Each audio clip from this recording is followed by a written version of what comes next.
Hi there, and welcome to this episode of Fantasy for the Ages, the show where father and son sit down and talk about things that are quite common in fantasy.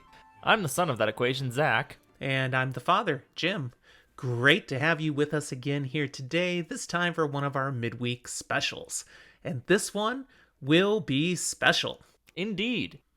How you doing today, Zach? Before we get into anything... I beat you. Haha. I tried to segue, I tried to be cool about it, and you were just like, nah, I'm getting there first. That's right. I am doing pretty well. It's been a nice long week. The last couple weeks I've been working 6 out of the 7 days, but this week I actually get a full weekend, and I'm looking forward to sleeping in. Nice. That might be more like 9 in the morning nowadays, but it's still sleeping in. So I'll take it. There you go. What about you, Dad? I am glad to be home. I've been traveling for work since Sunday. This now we're recording is Friday evening, and I only got home about an hour ago. So it was a long haul. Now, I normally do have periods of time where I travel for work. Mm-hmm. Last year, because of COVID, I didn't travel much at all. So it's refreshing to be able to get back on the road, get out and visit various different sites. But it's still nice to get back home, back to your mother, back to my own bed after so many days away. Definitely. But now I am ready and happy and excited to see you and to get to do an episode because these are fun. So speaking of being back to things, you also get back to your bar. Did you get a chance to use it for tonight's episode? I did. So I gave some thought. Now, people who are listening, they saw the title of the episode already. They know we're going to be talking about fantasy tropes. And we'll talk about, okay, what do we mean by a fantasy trope in a minute? But good, because I might need that refresher. Okay, I'm going to guess most people are somewhat familiar, though, with what we mean. And in a real simple thing for this purpose right now, a trope is something that's a tried and true pattern, something that's been done many times because it's comfortable, you know what you're getting. Did you make a Long Island? Yeah, I made a Long Island iced tea. Exactly. I was like, this is the perfect trope. I know what I'm getting. I know what I like. I know just what to do, and it is predictable. At least with you it is. It's also spectacular. How about you, Zach? What are you drinking? I went pretty outside the box, so... You inverted the trope. Sure. I'm drinking mashed potatoes and gravy. That's disgusting. Now, you're eating mashed potatoes and gravy. That works. Do not drink it. Technically, I'm eating it, but it's kind of like I'm drinking it right now. Ew. Is that from Popeyes? It's definitely from an unnamed fast food restaurant with Louisianan food. Mm-hmm. We can extort them for sponsorship. We can do it. You don't want to give them any props unless they toss us some bones. That's great. I like it. All right. If they want to become a patron, I'll give them a shout out. Absolutely. It is just as easy for them to be a patron and support our podcast as any of you listeners. Patreon.com. Find us as little as $1 a month or as much as you going crazy out of your mind want to give us. Now, before we get into the really fun stuff, do we have any other odds and ends, bits and pieces from the week to talk about? I do. I have 2 things. Now, I'm going to explain here again. We're doing that thing that drives Zach crazy. We're recording this episode, but it will actually come out after an episode we're going to record tomorrow. No. So I'm saving most of my thunder for tomorrow. But I'm going to share just a couple of things here today. See, the frustrating part here is I pay attention to what we're recording. I don't pay attention to the number of the episode. So I never know when we do this. I'm the organized one. That's my job. So you don't have to worry about that. Yeah. But, we'll pretend you've already heard the previous episode. When we say these couple of notes, it'll only confuse our patron, Jordo, who's here with us in the live recording today. So he'll just have to play along with us likewise.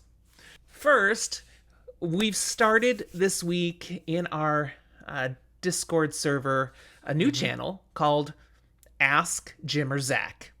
And we're encouraging people to put down questions that they'd like to do. And we've got some today. And in fact, definitely, they're all from Jordo today. So it's good that he's here. We're going to answer some of the questions. We'll be able to answer them kind of in person. Kind of. That's right. Now, we encourage people to submit the questions. however they'd like. So you can do them in writing like Jordo has done today, but feel free to also record a simple audio clip of yourself asking the question. We'll give you your 5 to 10 seconds of fame right here on the podcast. You can hear yourself, and so will the world, asking your question. Just kind of a fun way that you can engage with us. And honestly, just listen to episode 69. Episode 69 will lay out all of the details of it. But again, if you join our Discord, and that's open to anyone, there's a link in the show notes here, you can read for yourself. What kind of questions can you ask? Honestly, people can ask us any question. We don't promise to answer, but we'll answer a lot of things, especially... We reserve the right to choose not to, but usually we will. If we sense there's entertainment value, we'll probably answer the question. And if you have an idea of, what, it's something specific to content, we're covering, we'll love answering those questions too. But you can ask personal stuff. You can ask whatever. See what happens. All right, so we'll have those today. The other thing is just to remind people, we've also started something else new this week. And here this weekend, so if you're listening to this, this is already underway. We have our initial Try Reader Tournament, sponsored by Fantasy for the Ages, out there as a Twitter poll bracket competition. Mm-hmm. You can look at our Twitter feed to find the information on that. It's also in our Discord server too, but encourage you to find it and vote. This month, we're looking at the top 3 fantasy novels that you'd recommend to somebody as gateway books. They're not fantasy experienced readers, and you want to get them into it and get them hooked. What 3 books do you think are great ones? And so people have submitted.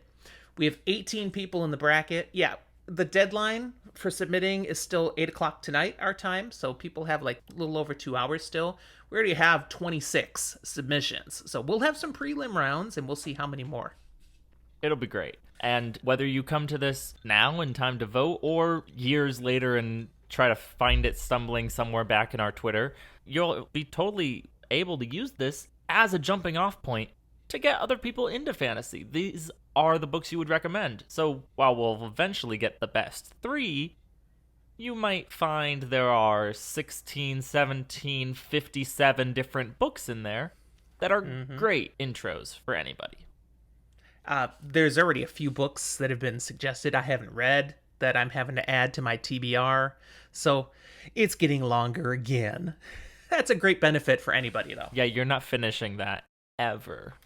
No, probably not. The eternal problem. And again, immortality might be invented someday, or maybe I'll still be able to access my Kindle in heaven. Who knows? I could keep reading for eternity. That's the real reason people want to live forever, to finish their TBR. Sounds like a pretty good reason. Anyway. All right, those were the things for announcements. Let's jump into what we're going to talk about today. So you said, Zach, that you might be one of those people who needs a little reminder, a little bit deeper of what we're talking about when we say a fantasy trope. I mean, I understand the basic idea, but whether or not I think something is a trope, or I could put into so many words what a trope is, that's questionable. Sure. There are lots of tropes in literature, things that are commonly used, recurring themes, things that authors tend to default to. We're focusing on the fantasy trope, things that honestly are really well-known devices used in fantasy fiction. Authors sometimes use these things without even intentionally using them because they're so tropey. It just happens when they're writing in the fantasy genre. Now, when you say this, does that mean they're inherently a bad thing? Or just that they're common? That is a great question, son. They are not inherently bad. However, some fantasy tropes have been overused. Hackney. There's no easy way to say that. So for an author to use certain tropes, they are either immensely lazy with their writing, or they are absolutely brilliant because they're finding a way to take an overused trope and make it fresh, make it feel new, make it really work. That takes a skilled author. Because, you go into some of these tropes we're going to talk about here today, and you try to do it and make it fresh, some of them are going to be really hard. but it can be done. Fair enough. There is a saying, there's nothing new under the sun. That's probably accurate. And with so much fantasy fiction available now, it does make it an author for current fantasy, or make it an author. It does make it a challenge for current fantasy authors. I think you were right the first time. It makes it an author for challenges.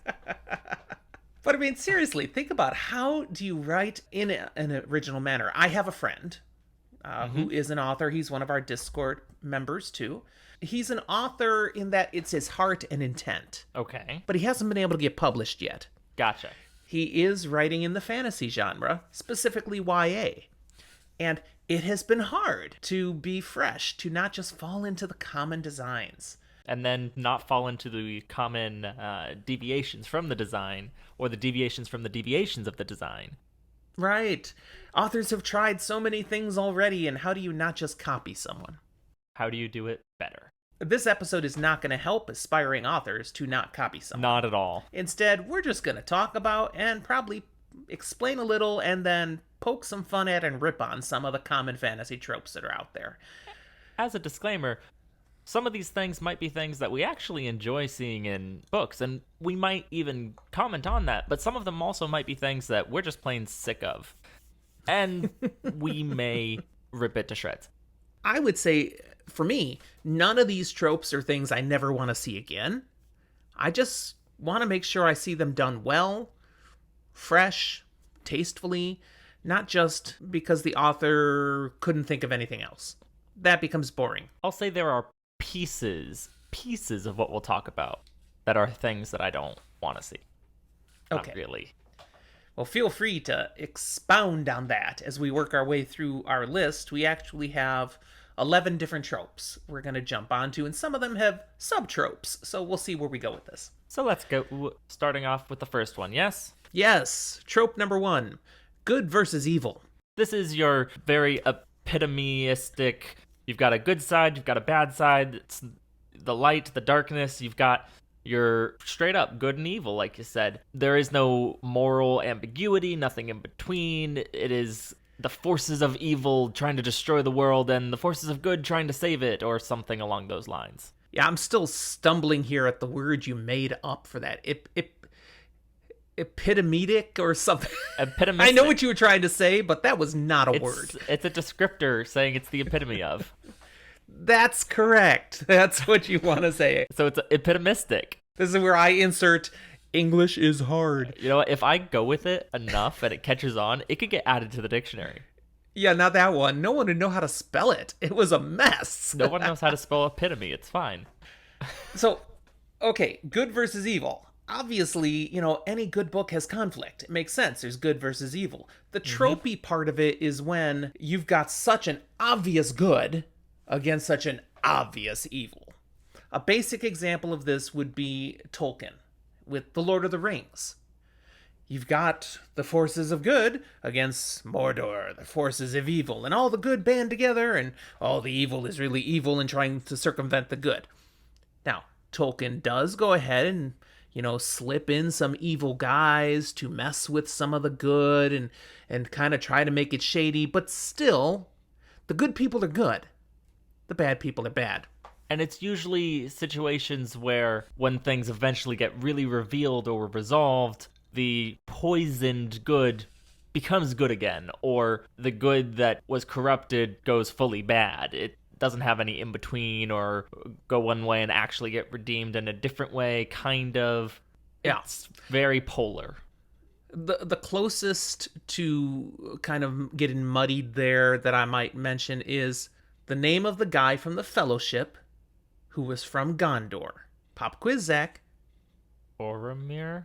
Right. You technically could also kind of say Aragorn, but, not really.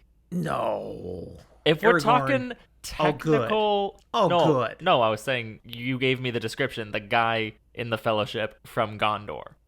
No. I said a little more. Did it get garbled in what I said? No, those were the words that I heard.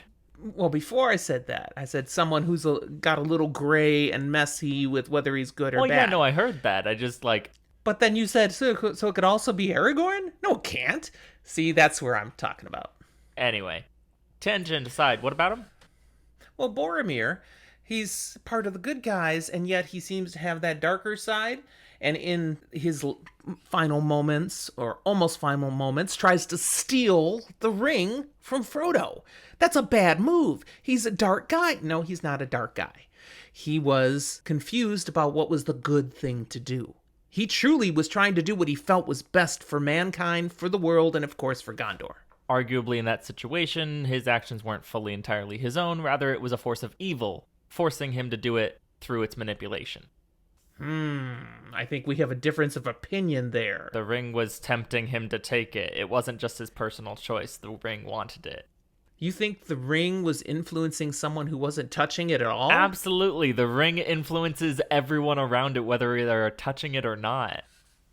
This thing is the, biggest power item in the world. Jordo is of a Lord of the Rings. Big fan here. I want to see him chime in here. Come on. I don't think the ring was magically influencing him from afar. Forcing, no. Manipulating and doing that kind of devil on your shoulder, whisper in your ear, leads you down that path. Yeah, it's still his choice. But it wasn't entirely from only his own thoughts and feelings. Well, regardless of all that, Boromir was a good guy. And Sure. as soon as the moment passed and Frodo escaped, Boromir was destroyed at how he had acted. He's like, what have I done? And felt terrible. And then, of course, has his redemption moment saving, or trying to save, Merry and Pippin, and dying valiantly. He's a good guy. There's no doubt he's a good guy. He made a mistake. Jordo's on my side.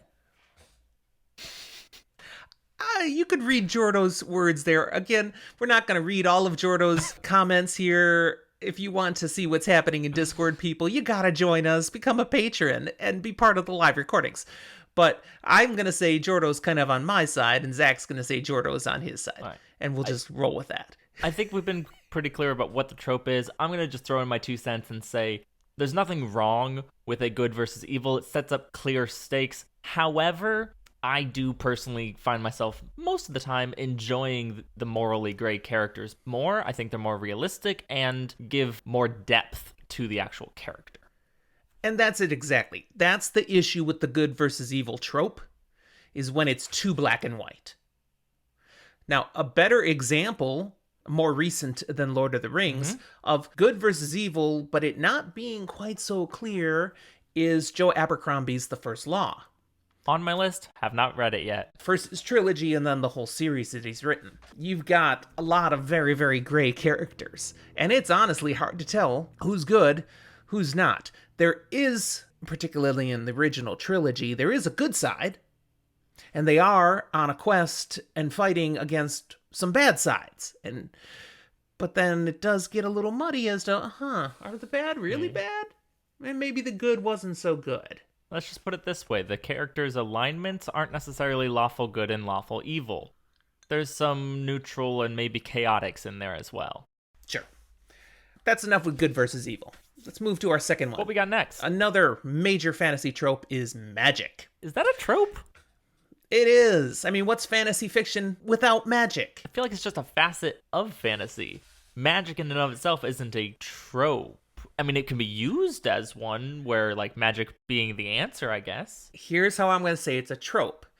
It's another common pattern that's overly used. You can write fantasy fiction without magic, but rarely does an author do it.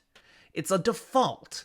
They throw magic in. They try to do it in lots of different ways, but it's so common that it's like fantasy and magic kind of go together. To me, that makes it a trope, because it's overdone. I don't fully know that I agree with you that you can do fantasy and truly call it fantasy without magic. Now, before you jump on me for that, I do need to specify you can do fantasy without doing magic spells or specifically someone doing the action of magic. Having magic in the world in some way, shape, or form, even if it's like a magical creature, a different race or something, that to me feels like is necessary. To me. I did not expect you to challenge this to quite this degree. Well, otherwise it feels like it's maybe a realistic fiction The only reason I'm saying this is Sci-fi? I didn't take time to come up with examples. They're rare. That's what I'm saying. That's why it's so tropey. But there is fantasy fiction out there that doesn't include magic. I look forward to you coming back and telling me about it because I don't feel like it's fantasy if it doesn't have magic. And I don't know if the examples that you will tell me will be examples that I feel like have magic but you say don't, or examples that you say are fantasy and I say aren't. Okay, I'll give you a quick example. Something that does come to mind, but I'm not deeply researching. I'm just going to give you a category of fantasy fiction. There's fantasy fiction out there that involves talking animals. That does not necessarily mean magic's involved, but it's definitely fantasy fiction. Because animals don't talk. What? To me, that goes to the extent of it's a magical creature. Yes, it's not doing magic, but there's some other thing at play that is not of our world. Yeah, I wouldn't buy that.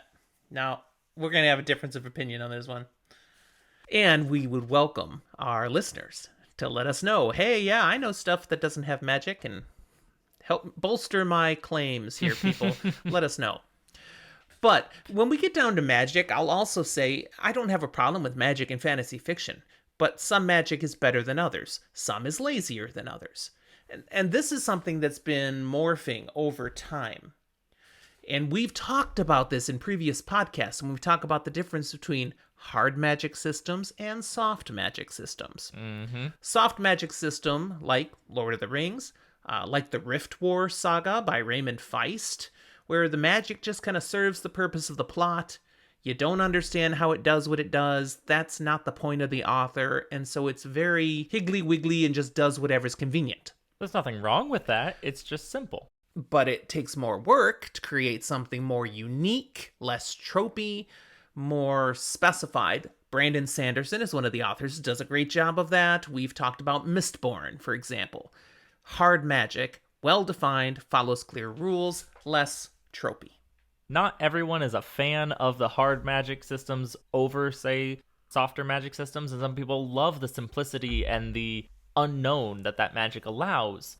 I'm in the camp of liking hard magic systems, but I also understand people who disagree, and I think they're valid as well. Jordo mentioned hand wavy. There's just some magic. That's all we know about it. You wave your hand and something happens. Poof. Swish and flick. Swish and flick, indeed. I like to enjoy all the different kinds of magic systems. I don't really have an issue. I'm just looking for authors to be original still. If I'm reading something that's older, I'm not going to give them much of a hard time if it seems very basic magic, because there wasn't much around. They weren't repeating a lot of things others had done. But if someone rolled out today a magic system in a fantasy series that was completely soft, well, the plot better be awful incredible to hook me in, because the magic's not going to do much for me. That was the funniest place to me for you to pause. Awful incredible, I know. Yeah. The plot better be awful.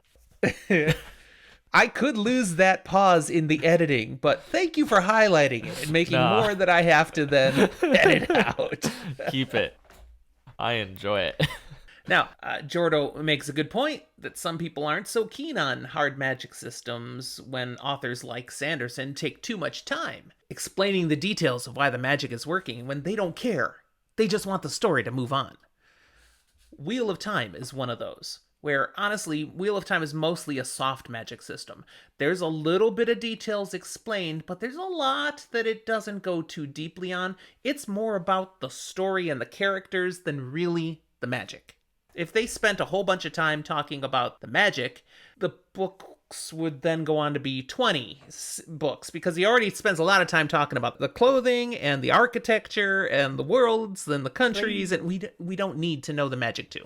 Jordan did spend a lot of time explaining the magic system, but he did it over 15 books, so you spend that much time. If you put all that section together in one spot, it'd be like a whole book in and of itself, but he didn't do that, so it's fine. All right, let's talk about another trope. Yes, please. The hero. What a person. I mean, the typical fantasy hero is that person who will overcome the odds, accomplish amazing tasks, and somehow save the day, or save the city, save the princess, save the world, whatever it is. And they will do this often by having amazing abilities and achieving incredible things that nobody should simply be able to do. They don't have the training for it. It's like the luckiest person around. Or everything falls their way because they're the hero. A basic example would be Luke Skywalker. I mean, sure, he gets a hand chopped off, but he mostly makes it out okay.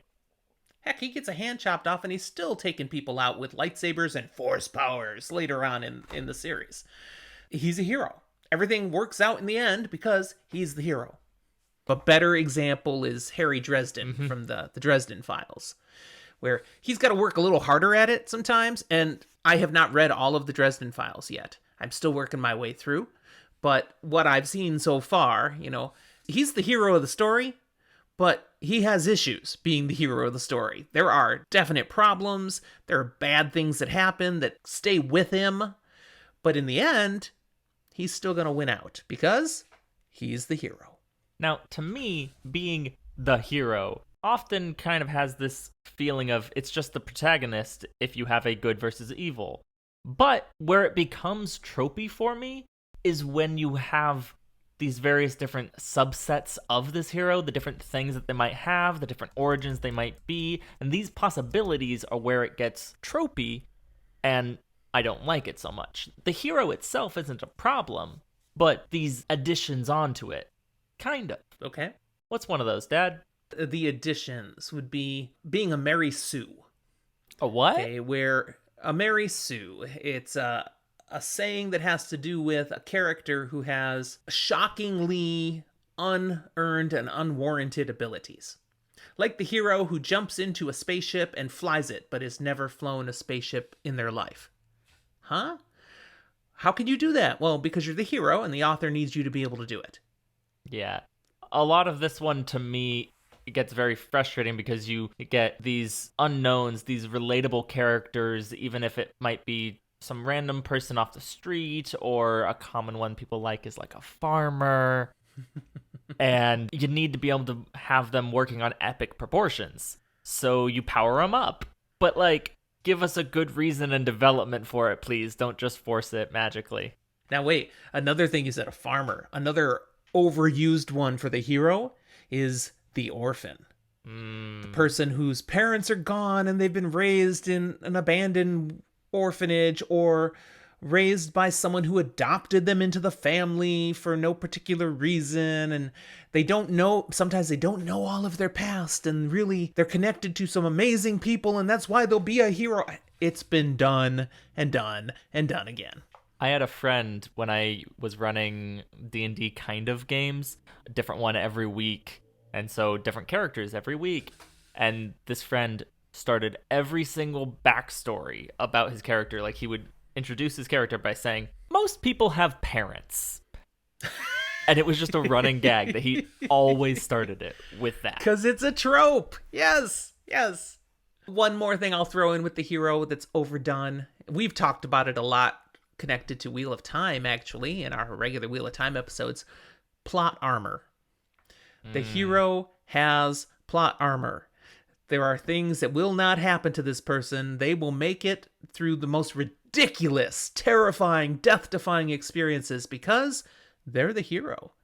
They're gonna survive. I am okay with some amount of plot armor, which is to say, if you don't want to write a gritty, grimdark novel and not kill off your main characters, that's okay.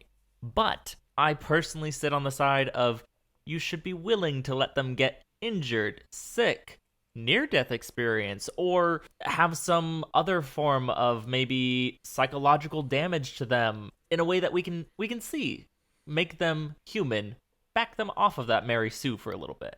That's right. Don't make it so friggin' easy. Come on. Don't make them a character. Make them a person. Jordo in the Discord points out from the Wheel of Time, one of Robert Jordan's most brilliant methods of doing plot armor, in that he literally worked it into the story as something legit, where he's saying to everybody, yes, there's a thing that gives these people plot armor because that's how the wheel friggin' weaves it.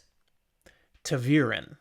Okay? So we have characters who are Taviran, and the whole world The whole pattern revolves around these people. That's actually how it is. It's like, wow. And whether that was an incredible effort or incredibly lazy doesn't really matter. It was incredibly clever. Yeah, it wasn't lazy. No. This is an example of someone who said, okay, there's a trope here that nothing's going to happen to these people because they're the ones, the central to the story, so I'm going to make it official. And he came up with this thing. I mean, this was an amazing thing to think of. Hilarious. It's like right in your face. Yes, they have plot armor. Deal with it. Now, moving on to our next trope, we've got the opposing side. We get this Dark Lord. This is your singular big bad. To me, yeah, we can call it a Dark Lord, but I think in my D&D terms, it's the BBEG, your big bad evil guy. Yes, so many of fantasy novels have that one really bad one. Some examples that came to mind right off the top of my head were Voldemort, Sauron, Shaitan, Darth Sidious. Okay, there's this Dark Lord who is just evil epitomized. It's easy to end up writing a fantasy story and thinking you must create your own version of the Dark Lord. Some of the best ways that I've seen people subvert this specific trope is by just eliminating an actual bad person entirely, so that sometimes you go through the story feeling like there is a bad person, but at some point along the way realize everyone's actually good. They're just all trying to do good things through different means, and they're working against each other. We only was hearing one side. That's a way to make it fresh. Exactly. Like it. All right, fifth one. The Quest. What are they questing for? Well, that's it. It's always going to be something different. But in these novels that use this trope, there is some reason that the hero or the group of protagonists must set out to accomplish some grand task. It might be for their own good. It might be for the greater good. But this quest, this central theme that's driving what's going to happen, is overused. The Hobbit is a basic example. You know, they had a quest. Got to go get the mountain back from the dragon. The Wheel of Time is another one. But that one's a better one, because the quest is much more profound. It's going to be a little bit of thinking back for you, more so than me. Do you remember way back in school days when they're first teaching you how to write an essay? When we were chiseling it into those tablets, yeah, I think I still got that. Sure, yeah. And there's a set method that you're supposed to outline and then build along this structure. To me, that's what the quest is. The quest is, here is your laid out structure of write a fantasy book, or books even. Give yourself a path and then walk along it. Sure, you can do some jaunts here and there, but it's this. And so it becomes the literal default for fantasy. Yep. Now, again, you can see how hard it is to vary, though. I mean, if you're writing a story, something must be happening. There must be a driving purpose. How do you write one without the quest? Okay. It takes more work. I partially agree with you. I partially disagree. I read a book once by William S. Burroughs and Jack Kerouac, and I promise you there's no quest. There's barely a plot. But is it any good? Some people definitely think so. It's not my kind of book. And some don't. See, there, it's harder to sell a book like that. It's hard to grab people. It's tough. So it's hard to avoid the quest. Number 6 on our list of 11, the prophecy. Kind of can also often go with the quest. Indeed. That's sometimes what triggers the quest. Some doom is prophesied, or some great destiny is prophesied.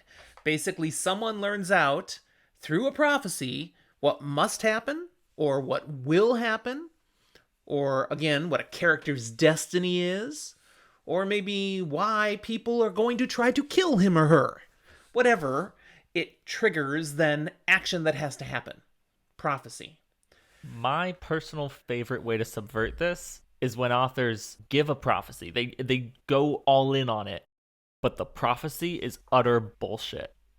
There is not a single bit of relevance in it. See, I love that. That's great. Robert Jordan in The Wheel of Time has some fun with prophecy. Prophecy is a big part of the Wheel of Time, but what he does with it is he makes it very obvious that prophecy is being misunderstood as you work through. So there are some characters making specific decisions, very important, strong moves on prophecies that they totally misinterpreted. And that's, I appreciate that. Or doing things to avoid prophecy and then fulfilling it. See, I appreciate that.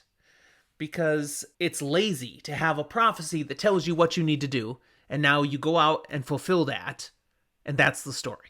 It's like, yawn.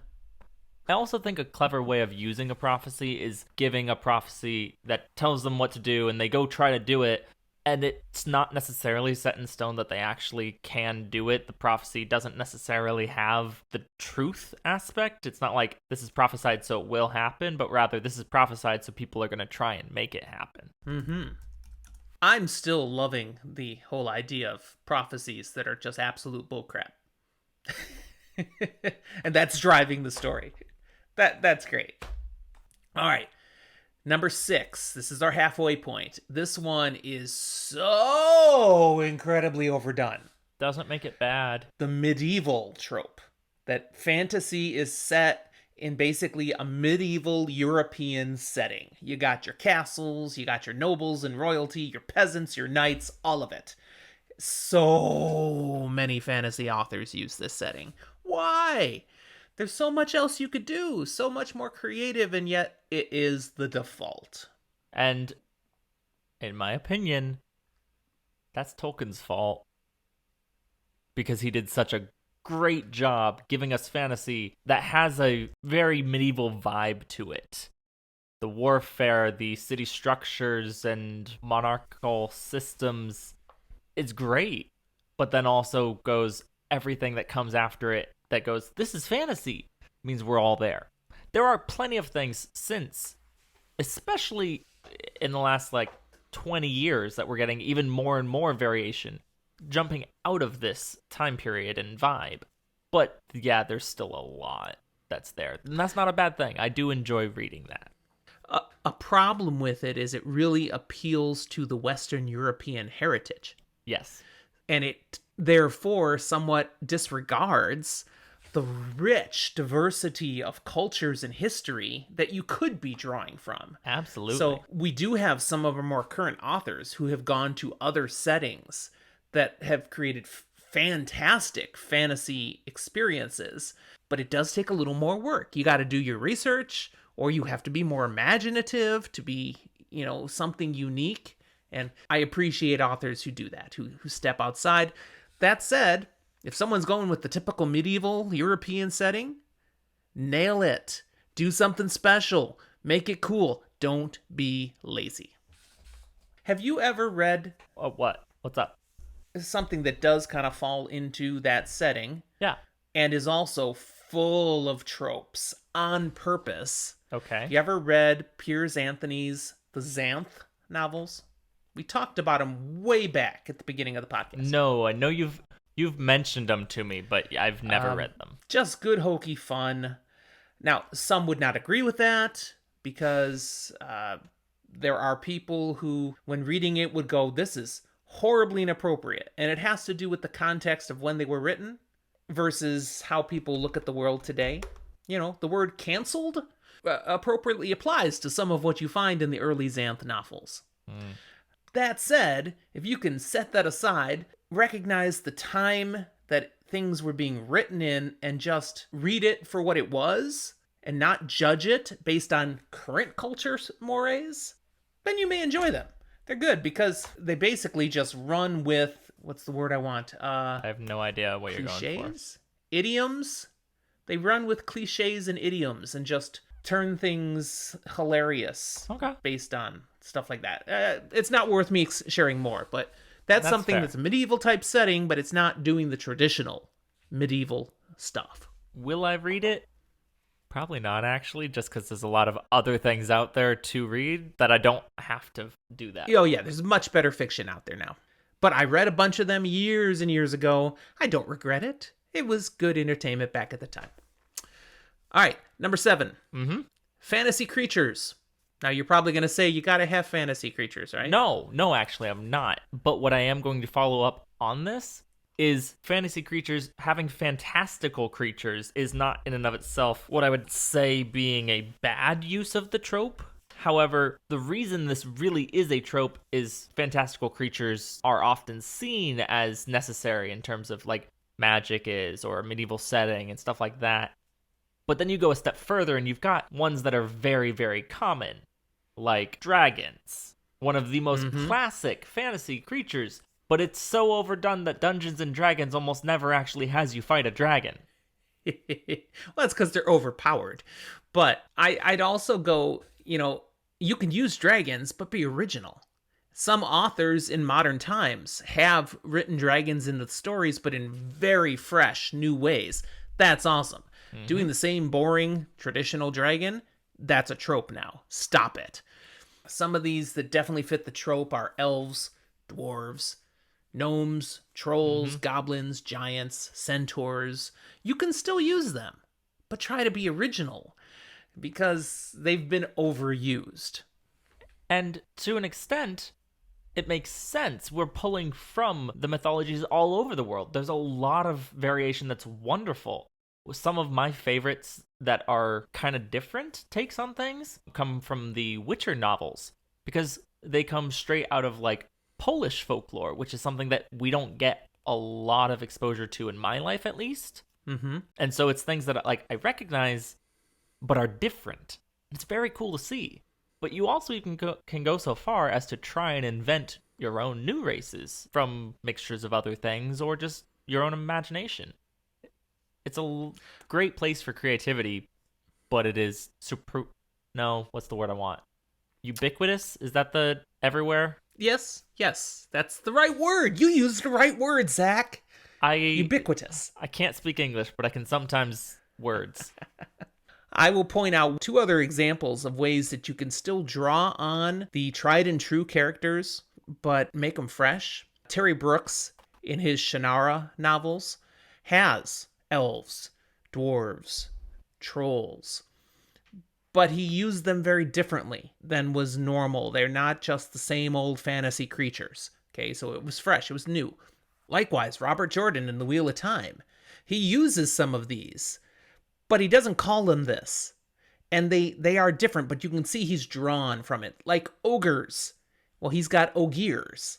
And they share some traits, but they are very different from what you typically think of an ogre. So he's inspired by these. He didn't just copy them. That's important. One might say he did that with elves, too. You think of the Eolfin and the Aelfin. Now, they're very different from what you think of with elves. But the names, there's some similarity. And if you go into the idea of fairy fae that some elves... tie into in mythologies, you can start seeing those connections a little better. Absolutely. So, all right. Number 8. I hate this one. This one we don't have to talk about much, but it's a trope that honestly I don't see used as much anymore. Thank goodness. Which is for good reason. The damsel in distress. That's your driving plot purpose. There's a damsel you must go save. It's a dumb thing. The only time that I am wanting to worry about specifically, we make a hero character that goes and fights and saves the damsel in distress, is if I'm pulling out the old Game Boy and playing Super Mario. That's like it. I love that Jordo in the Discord went right with where I was going to speak to next. Because one of the stories, man, this isn't recent anymore, because we're getting old. But I was a child. Shrek. The cartoon animated thing really wasn't a cartoon. Whatever, computer animated. Totally I think it's really funny you call ran. it a cartoon. What? I just think it's funny you call it a cartoon. Keep going. Anyways, totally ran with this damsel in distress trope and then flipped it on its head and just had a lot of fun. Likewise, it did the same thing with what do you think of an ogre? So Shrek is awesome. It's taking these things and turning it into something new that we can have fun with. So, now that being said, Shrek was awesome. Shrek 2 was also really cool. Shrek anything after that, why did they make it? Yeah, Shrek Everlasting. Oh my goodness, really? It's lasted too long. To be honest, I never saw Shrek Everlasting, so I'm just running with what it probably was like. But Discord's saying they'll fight me over that one. Okay, all right, gotcha. Maybe I've misjudged and I need to see it.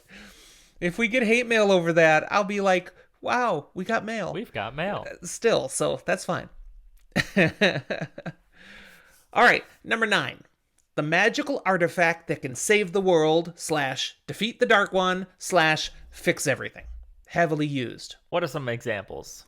The Sword of Shanara. We've talked about terrible magic item, but somehow the most important thing. Excalibur. Kind of. Which has been used in many different fantasy series. Yeah, and comes from tales that exist in the world before the idea of fantasy books, per se. But, like, Excalibur could be a trope in its own. Mm-hmm. Discord mentions Kalendor from Wheel of Time. I did not include that one because it's never really identified as that artifact that will save the world. It was just a significant one, and it identified a specific character as being important. Well, I consider Kalendor being Excalibur. It's the sword and the stone. That is something Robert Jordan borrowed from, so I guess if Excalibur is here, Kalendor should be too then. Okay. Oop. Point made. One and the same, that's all. The other one I put on my list was the Holy Grail. You know, it's that thing, that magic item you must find because nobody knows really what it'll do. But it's so awesome, we must have it. Yeah. Now, I do think there's one more that we're remiss not to mention, but it's a slightly different take on it. Not entirely, but slightly. And that's the Ring of Power from The Lord of the Rings as well. Not so much this one item that will save the world, but this one item that is the focus that we need to destroy to save the world. But it's a little weird to think about this super awesome thing that winning is destroying it? Weird. All right, number 10. Another very well-used trope, the wise old mentor. I could list example after example after example. I'm going to list 3 here right now. Okay. And then I'm going to list one extra that kind of fits it, but could be debated.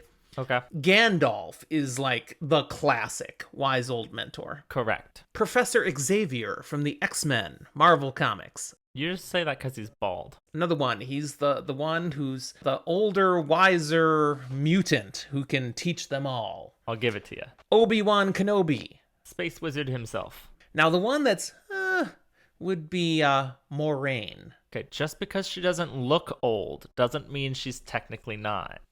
I mean, the Wheel of Time TV series is about to debut in just a few weeks now. Everyone's going to know this name. Not just the Wheel of Time fans. Everyone is going to know Moraine Sedai. She fills the role. I need to cover my bases. I kind of said she was old. It's not that she's actually old. It's that she, A, doesn't look as old as she is, and B, is older than the other characters. Yeah, Jordo was chastising you for that before I could get to it. I was gonna point that out. Yeah, she's only about 40. I mean, come on. That's like double my age. I'm old. Yes. She's of an age, like if I dated her, people would be going, dude, well done. You know, she's young. No, people would be going, dude, don't you have a wife? Well, there is that. And I wasn't implying, you know, I am quite happy with my wife. Totally 100%, and she doesn't even listen to these episodes, and I'm still saying it. Nice attempt at a save. But again, having a character who fills that position, so overused. And it makes sense. It's the person who gets to info dump for the reader. Someone who's going to tell the stuff that the hero, the young adventurer, doesn't know, but needs to know, and, well, so do we, because we're reading and we know nothing.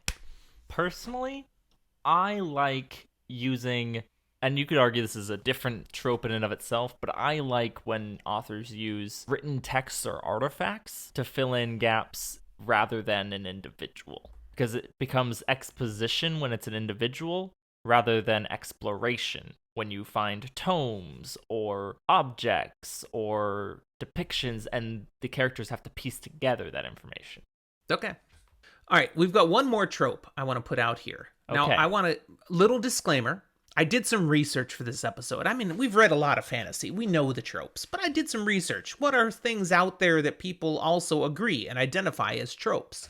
All of these first 10 were ones that I could find on various different lists of tropes, too. Okay. But number 11 is mine. I didn't find this one anywhere. Okay. The apostrophe. You're right. You want to make your story more fantasy, you start throwing apostrophes into the names. And it's used so much now, it's ridiculous. I mean, who wouldn't want to be Zaak instead of just Zach? I wouldn't want to be Zach. But when you put it with Zaak the Magnificent, it sounds fantasy right there. If I'm being a Zaak the something, it's more like a Zaak the... No, I'm going to pull back. I'm not going to show my darker instincts. We're good. What does Ra'H think about this? She probably would not be happy with you, Ja'im. Ja'im sounds very Klingon. I could do that. I do want to say, so my dad writes notes that we follow along kind of sometimes on some of this, and I'm disappointed in him because he writes this little section for the apostrophe explaining what it is vaguely we're going for. And he missed the opportunity to put a whole bunch of random apostrophes in there for no reason. I would have laughed so hard every time I looked at it. Now, I want to give some props to Jordo, who went ahead and changed his name in the Discord there. He just wrote it down as Jordo. He just got rid of the O between the J and the R and put an apostrophe. That's exactly what Anne McCaffrey does in the Dragon Riders of Pern series. You got all these normal names, missing a vowel. Instead, we put an apostrophe. But when she did it, it was fresh. She started writing that series in the 60s. Nobody had come up with this yet. Now everybody copies because, that's fantasy. Now, I do want to also throw out there, I think the apostrophe kind of gives this lean towards that classic fantasy has been with a very Western lens. It draws from a lot of Eastern cultures and languages that have the apostrophe into various ways of speech, names, and just aspects that are common. And so when we see it in settings that are more Eastern-based, it makes sense and it just is. But at the time, this is something different. This is something foreign from our normal. Therefore, it's fantasy. And I think that's kind of where some of that might come from. Which makes me a little disappointed, but also it's mostly because I'm disappointed in the ability for me to spell it as an English speaker.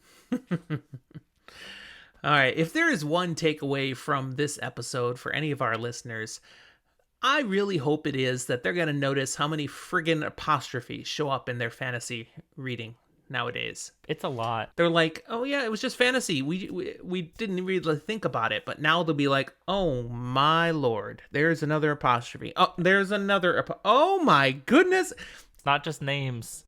It'll be like when you buy a car and suddenly you see all of those cars all over the road, but you never really noticed much before because, now it's your car. So now you notice that. So we've highlighted it in a new way, and now they're going to notice all the apostrophes. I'll have to buy a car and see if I get that experience. You did buy a car. Well, yeah, but I was already noticing that car because it had been my car for years before that.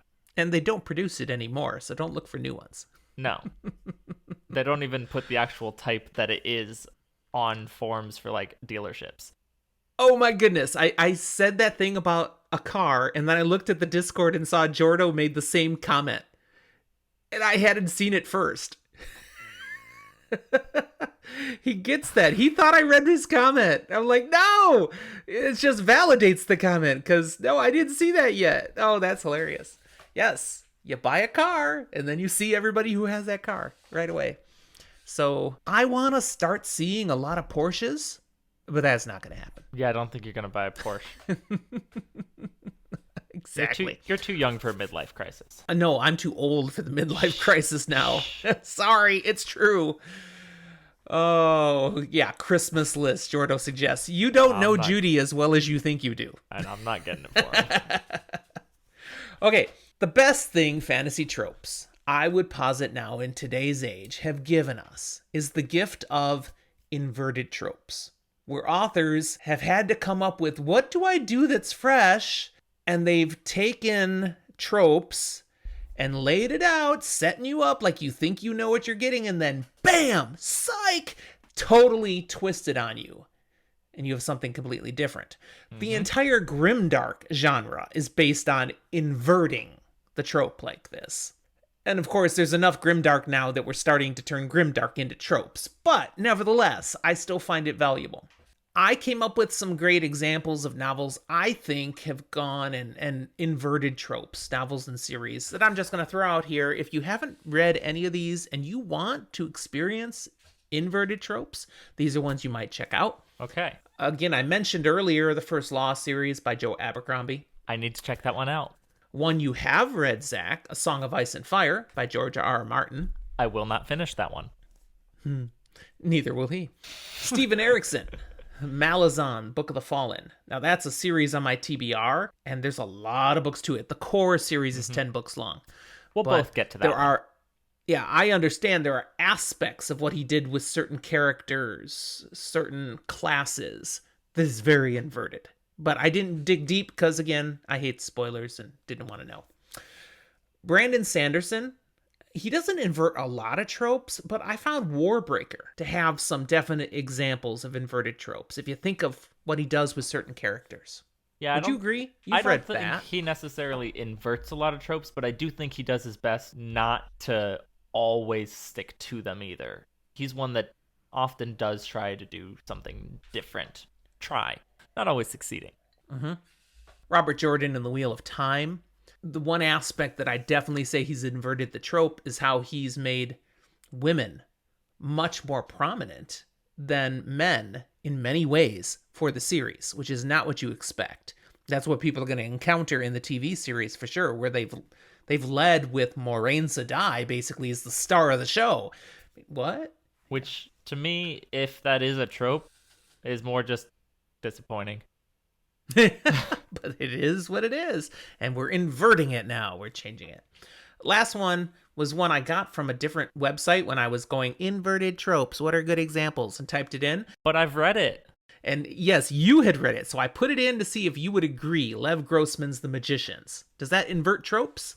Yeah, I'd say it's not what you expect. I am very curious to see what you think one day when you read them. It's on the TBR and it's not buried all that deep, so I'll get there before I die. All right. That finishes our focus specifically on fantasy tropes, unless there's anything else you want to say. Any parting words on what you think of fantasy tropes? Not in that context exactly, necessarily. So we can keep moving forward. Well, we're going to talk a little bit more simply by hitting the specific questions that Jordo submitted about fantasy tropes. Exactly. And some of these we maybe already answered parts of, and we'll just kind of go quickly, but some of them we might get further in and give us a good jumping point. The first one's a great question. Is trope a dirty word? Yes. What do you think, Zach? Yes. Just yes? Does it mean that tropes are inherently a bad thing? No. But when you say trope, does it have a negative connotation?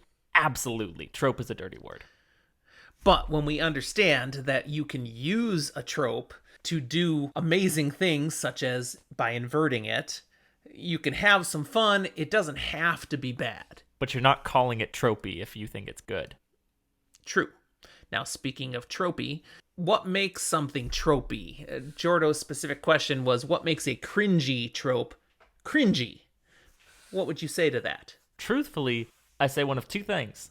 Either A, bad writing, and in that case, why are you bothering reading it in the first place if you don't enjoy the writing?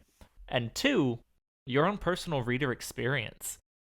Things get cringier and tropier the more you read of that kind of thing. And so something might be the first time that this was ever done, but you've seen it a million times because you've read so many books that came after it that had the same kind of structure and idea. And so it became cringy and tropey. And so your own personal reading experience can make something hackneyed to you.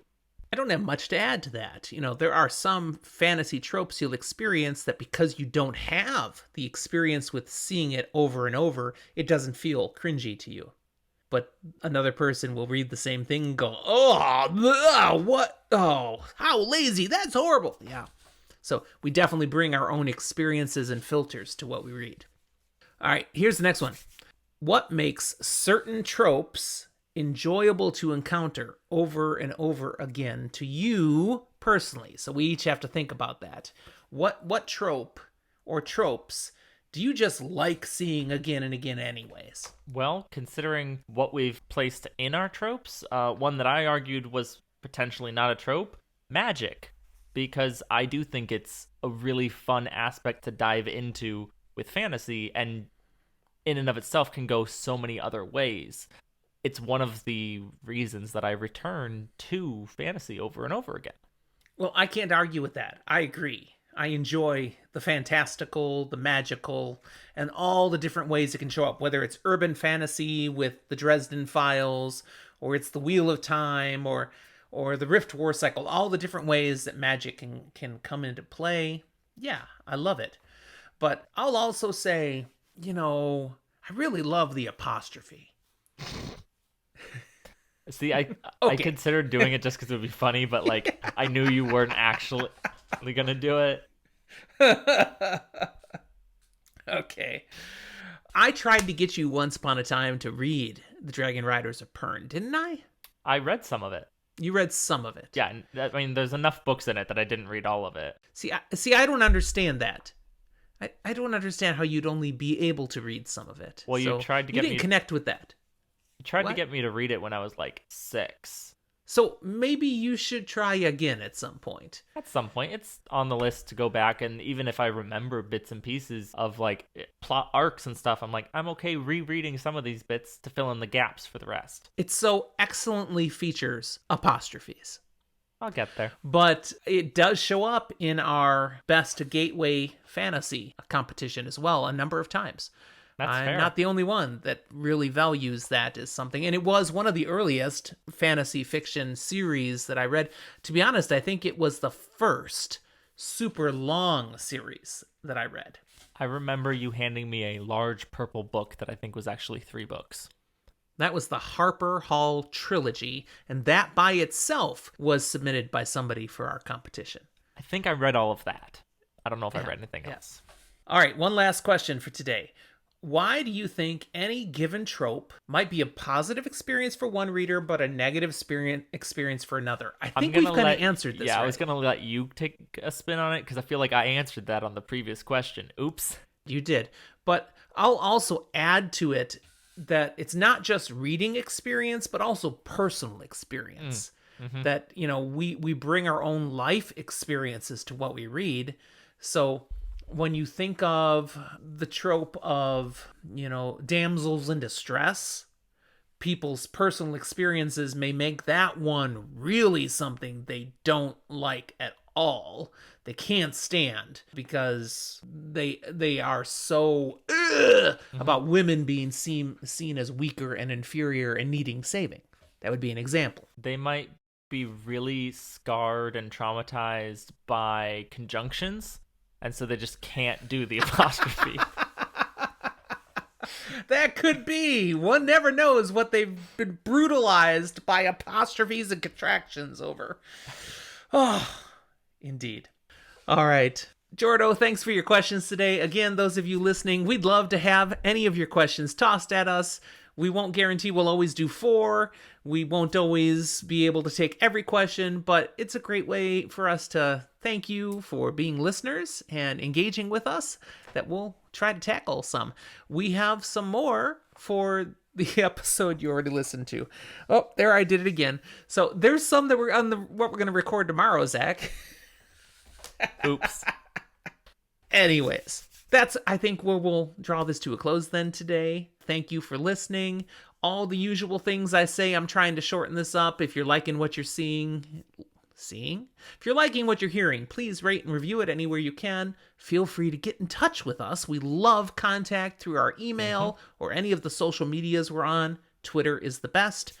And we'd love to see you on Discord. Be part of our community, interacting with us and all the other fantasy fiction lovers who are on the site. We got some good people there. And if you really want to go next level and get involved, become a patron. Again, you can find us on Patreon at Fantasy for the Ages. Easy links in the show notes. We'd appreciate the support, but more so, we'd love seeing you connecting with us at a higher level. Anything else you want to add, Zach? We're gonna head down into the spoiler room in a moment here, so actually we're not. No, I just think it's really funny. No, we're not. But he can poke fun because that's in my notes today because I blew it. I didn't cut that out. It's like, what do we spoil about? I can't think of a trope we should spoil. Maybe because you said it, that was a trope because we always do that in our episodes. Spoiler room is a trope now. I got nothing to spoil today, so I think that's where we're done. No, Yes? I think this has been a good time. All right. Thanks for being with us, everyone, and we'll talk to you next time.